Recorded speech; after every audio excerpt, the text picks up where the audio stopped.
안녕하세요. 세종대학교 건축학과 18학번 이하영입니다. 주거론 과제 발표 시작하겠습니다.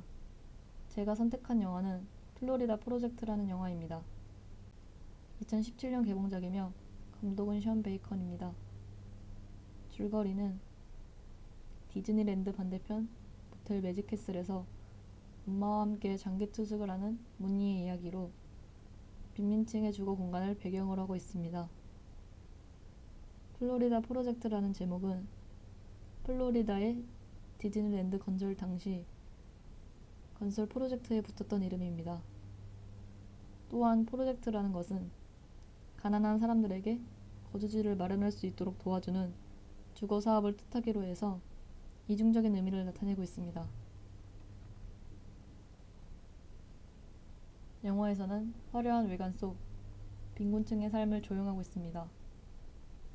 근처 디즈니랜드의 투숙객을 상대로 지어졌던 모텔 매직캐슬은 외관은 디즈니랜드와 같이 아름다운 동화 속 건물 같지만 조금만 가까이 들여다보면 빈곤한 사람들의 모습이 나타납니다. 영화는 이렇듯 건물의 외부 모습과 내부 모습을 대조적으로 설정하여 아이러니를 나타내었습니다.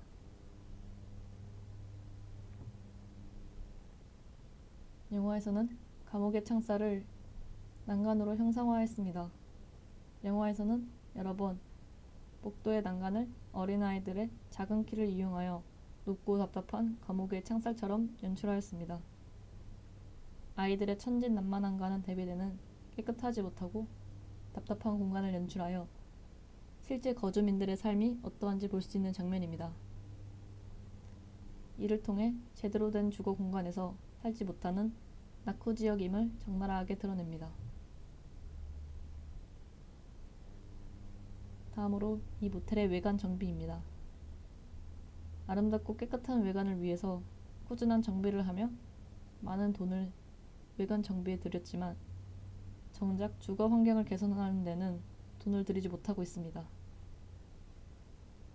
외벽을 색칠하는 데에는 2만 달러를 소요했지만 정작 내부에서는 진드기가 생겨 가구를 버리는 장면을 통하여 이 주거 공간이 얼마나 열악한지 보여주고 있습니다. 또한 이 열악한 주거 환경을 직접적으로 드러내고 있습니다.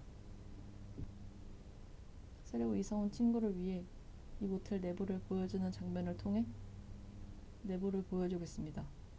외관은 주기적으로 정비를 하는 등 많은 신경을 쓰지만 정작 내부는 열악하기 그지없습니다.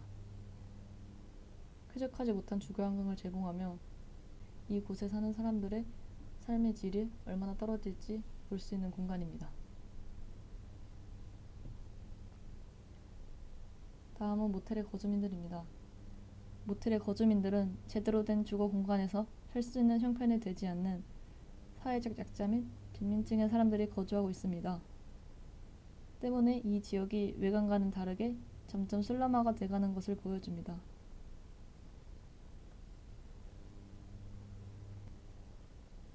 이 주거 공간은 지역에서의 고립도 나타내고 있습니다. 주인공 가족들은 제대로 된 사회적 서비스를 받을 수도 없습니다. 모텔에 주거를 하면서 그 근처에는 할 수 있는 직업적인 인프라도 적고 아이들은 학교가 없어 학교를 가지도 못합니다. 때문에 가난이 점점 가속화되고 있습니다.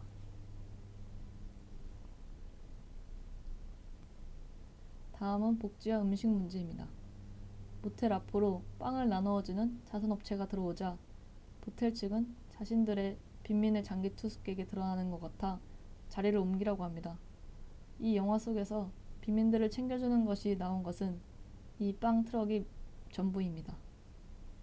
또한 제대로 된 음식을 챙겨 먹는 것이 어렵습니다. 번거롭고 비싸게 요리를 해서 음식을 하기보다는 가격이 싼 패스트푸드, 과자들을 먹게 됩니다. 이것은 이렇게 물자를 구하기 힘든 지역의 문제라고도 할 수 있습니다. 다음은 모텔 안의 모습을 보여주고 있습니다. 모텔의 방은 작습니다. 그 속에서도 여러 가지 물건을 두고 살아가는 사람들이 보입니다. 모텔 속에서 자신만의 개성을 드러내며 살아가지만 그 상황이 열악한 것은 어쩔 수 없습니다. 이 영화 장면에서는 어두운 조명을 통해 이 공간의 답답함과 좁음을 더 극대화되도록 나타내고 있습니다. 다음으로는 이 열악한 환경에서 지낼 수밖에 없는 모습입니다.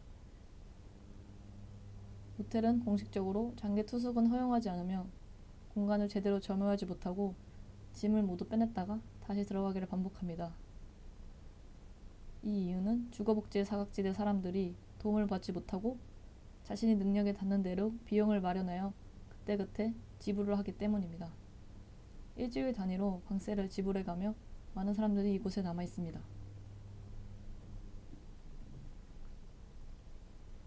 또한 이 주거 공간은 안전하지 못합니다. 빈민촌과도 같은 이 주거 공간은 위험에도 취약합니다.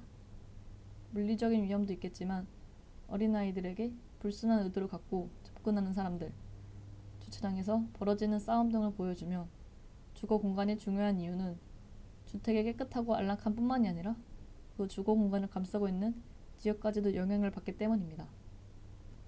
다음으로는 모텔의 미래에 대해서 얘기해 보겠습니다. 디즈니랜드 근처 원래는 관광객을 위해 지어졌던 집들이 버려져 있습니다. 이 주택들 또한 모텔 매직캐슬과 같이 멀리서 보면 화려하고 예쁜 공간 같습니다. 하지만 실상은 다릅니다. 이후 이곳의 한 집에서 문희와 친구들이 불장난을 해 집이 불타자 마을 사람들은 약쟁이와 같은 빈민들이 모이던 공간이라며 없어지는 게 좋다고 합니다. 이 공간은 매직캐슬과 비슷한 공간으로 이후 빈민들이 모인 매직캐슬 또한 나중에 어떻게 될 것인가를 미리 보여주는 것만 같습니다. 플로리다 프로젝트를 통해서 디즈니랜드 근처의 모텔촌 사람들의 주거 환경을 들여다보았습니다. 플로리다 프로젝트는 디즈니 건설 프로젝트와 플로리다 빈민 주거 사업이라는 상반되는 뜻을 가지고 있어 화려한 외관은 디즈니에 투영하고 빈민 주거는 그 속 사람들과 주거 환경에 투영하여 나타내었습니다. 영화는 계속해서 주거 환경의 열악함, 그곳에 사는 사람들의 인생 이야기를 담아내며 주거 복지가 제대로 이루어지지 않으면 그 사람들은 그 속에서 벗어나기가 어려워 계속해서 같은 구렁텅이의 삶을 살게 된다는 것을 보여주고 있습니다. 주거 복지가 선행되면 사람들에게 더 나은 삶을 줄 수 있으므로 꼭 필요한 복지라고 생각합니다. 이상 발표를 마치겠습니다. 감사합니다.